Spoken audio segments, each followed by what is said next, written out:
Miracles of Today by William J. Cassiere. Miracles of Today, Chapter 17, Episode of the Healed Arm. If a man be not tried to the utmost, how shall the gods or even he himself know what weaknesses are hidden and linger still in him? If a man still be not tried in the fires of use, how can he know his own strength? Brother Bill. Then saith he to the man, Stretch forth thine hand. And he stretched it forth, and it was restored whole, like as the other. Matthew 12:13. While I do not feel free to reveal the name of the city in which this episode took place, I may say that it was in one of our very large cities. This part of the episode was revealed by subsequent events, the lady herself telling how she exchanged seats with another student, a friend who did not care to sit so far to the front. The hall was small, the crowd large. Extra chairs were placed in front of the regular rows of seats to accommodate additional seekers.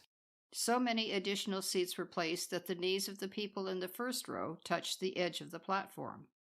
Our Lady who received the healing was seated in the center of the hall next to the wall. A friend who had one of the chairs directly in front of the platform felt that being placed so close to the lectern was objectionable. At any rate, she stood and looked about, saw this friend seated in the center, and suggested that they trade seats. Our Lady of the episode agreed to the exchange of seats, and the change was quickly made. As I said before, this was revealed to me later when I heard the story of the healing, the exchange of seats having taken place before I came onto the platform. At any rate, the great law placed the two principal actors of the episode into their rightful places. She was in a front seat, and I was on the platform. Now the lady had told no one of her need, nor did I have any outer concept of her distress. It seems, according to her story, that she decided not to return that evening to the class and had prepared to do some preserving and canning. During the process, something occurred to cause her to change her mind. In some way, the boiling contents of a kettle were overturned upon her arm.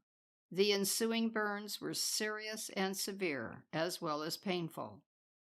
Before the evening was spent, she decided that it might be best to return to the class that night. Besides, she told herself, I might get a healing. She came to class, made the aforementioned exchange of seats, placing her in the front row of newly placed chairs and in the place where the healing might take place according to the plan of her presence. After our usual invocation to God and our song service, we proceeded with the evening's work. The truth of the light of God is varied.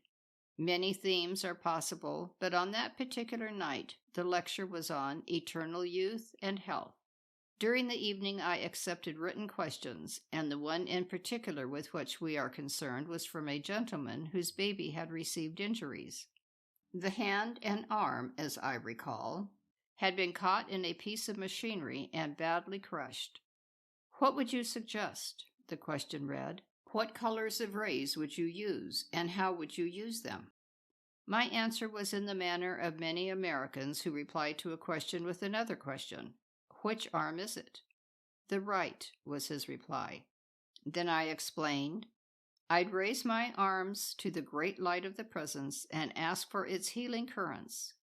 Then taking the right arm of the baby like this, to illustrate how to go about the method of calling and manifesting a healing, I reached over to Our Lady of the Healing, took her right arm, and said, Let it rest upon your left hand and arm, while with the right I would suggest that you image Jesus doing the work instead of yourself, gently stroking the arm, beginning at the shoulder and drawing your right hand over the arm and hand, over first, then under, carefully, so as not to hurt the arm, nor pull on the arm or bandages which the doctor had placed thereon.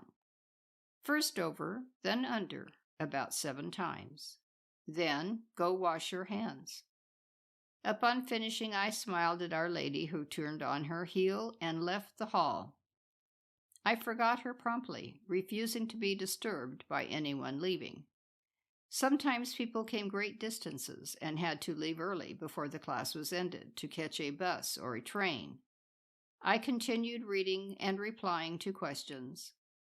After the service was over and I had left the platform, my secretary told me the rest of the story. Did I remember the lady whose hand I had held and used for an illustration in answer to the question about the crushed arm of the baby? Yes, I did. Did I know her arm had been severely burned that afternoon? No. Did I know that she had left the hall? Yes. Did I know that she had gone to the washroom, taken off her bandages, and found her arm healed, with no signs of the burns left? No, but I thank God for it. I am the ascended master consciousness which Jesus the Christ attained, and through that consciousness I am enabled to do the things he did, and with them achieve my ascension. For this healing I can take absolutely no credit. I must assure all of you who read of it that I of myself can do nothing, but the Father doeth the works. So I thank God for whatever part I was permitted to play, and Jesus the Christ for his aid. For he said, I know that even now, whatsoever thou wilt ask of God, God will give it thee. John 11:22.